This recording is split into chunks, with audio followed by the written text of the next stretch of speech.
Hello, gorgeous. Happy Wisdom Wednesday, and welcome back to my platform. In this week's Wisdom Wednesday word, I'm going to teach you 3 strategies to help you combat Superwoman Syndrome. And I know someone listening out there is like, Kayla, what is Superwoman Syndrome? And essentially, it is a phenomenon in which a woman does all the things that she can possibly do, and she wants to do them perfectly. And often that perfection is at the expense of her emotional or physical health. It's actually more prevalent than you might think, especially in the Black community, because due to societal pressures and community pressures, we often don't feel like we have time to be sad, time to be depressed, time to be anxious, time to be down. And that's because there's this push for us to be strong and to show up and to get things done. And so it's really, really prevalent with us. So before I dive into the 3 strategies, I just want to share some statistics that I found interesting. Women in general, not just women of color, but women in general, are 2 times more likely to have depression and 2 times more likely to report anxiety than men. We also make up the larger part of the population that complains of issues with falling and staying asleep, as well as 28 million of us complain of having migraines.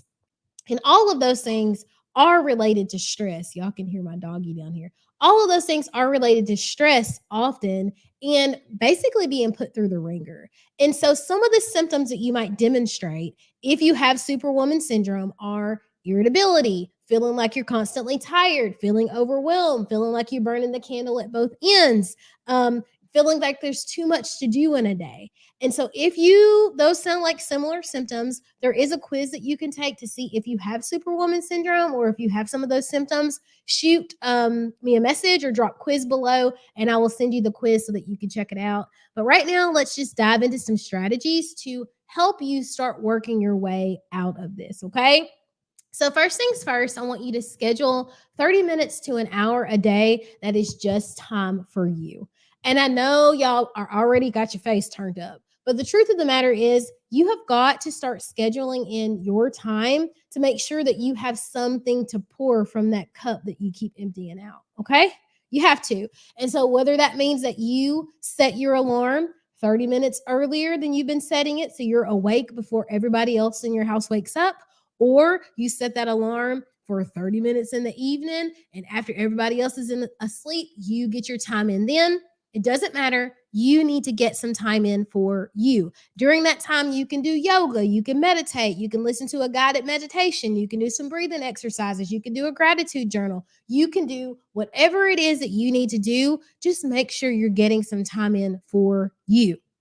I often say that maybe your only time that you get to yourself is when you're in the shower or the bath. And I know when you have small kids, that might not even be that time, but throw one of those like eucalyptus shower steamers or a bath bomb in there and take some time for you. You're worth it. Number 2 is to start learning and toying around with asking for help. And those are probably the 3 hardest words in the English language to speak. I need help, but it's important. It's important because most of the time, people are more than willing to lend you a hand, but you have taught them that you don't want their help, or our behavior has indicated that their help's inadequate. And so I had to start small, okay? Because I never used to ask for help. And I started by like asking people to get the door, asking like around the office, asking people to carry the boxes, asking people to help me move chairs, or do you mind moving that furniture for me? You can also practice this when you go to the grocery store. So if you go to Kroger or Publix, often they'll say, do you want help out to your car? Yes, you absolutely do. I pay for an add-on service, so I get valet trash, right? And it's because it's one of the things, a task that I hate to do, but it allows me to stretch myself and let someone help me. It doesn't make you less of a person because you need help.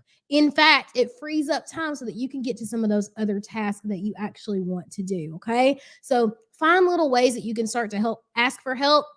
And then you can build up to larger things like, do you mind picking up the kids from school? Do you mind doing a carpool this week? So I take the kids to soccer one week and then you take them the next week. Do you mind to help me with this or that?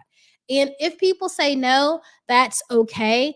And be prepared for the shock on their face that you're actually asking for something, because That in itself is a feat, but I challenge you to try.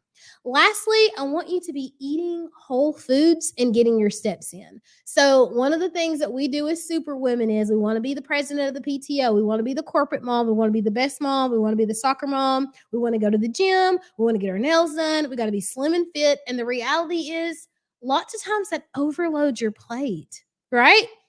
But if you're eating whole foods and drinking lots of water, then that means that you are nourishing and nurturing your body and you're giving it the fuel that it needs to get going, right? So you do that and then you get some extra steps in. So, like, I have a timer on my phone and I started doing this by working with my coach where my timer goes off and it's my reminder, Kayla, you need to get up and take some steps because a body in motion stays in motion. So, maybe I don't get to go to the gym. Maybe I don't get to hit the trail. I don't get to do the things that I want to do. Exercise wise, I've made sure that I am fueling my body with whole food. I'm drinking lots of water and I'm sneaking in those extra steps. So I still feel good about myself and my body is still moving. Okay. Superwoman syndrome is a real deal thing. If you want to learn more about it, reach out to me. I'd love to chat about it. But these are just some simple strategies that you can start to take charge of your life, get back in the driver's seat, and learn or start to learn how to lean back just a little bit so that you can recognize the support system you have around you. I love you, girl. I want the best for you, girl. If you're not already, come hang out with me in the Plot Twist community group. This week, we are doing the Self Love Academy. Each morning at 7 o'clock, I'm dropping a little nugget and giving a challenge. And the girls in there are on fire. I would love to have you. I know it's Wednesday, but a queen is never late. That's what my coach taught me, and I am holding y'all to it. So come hang out with me. The link is in the bio. I love you, girl. Can't wait to chat with you, girl. And as always, I cannot wait to see your transformation.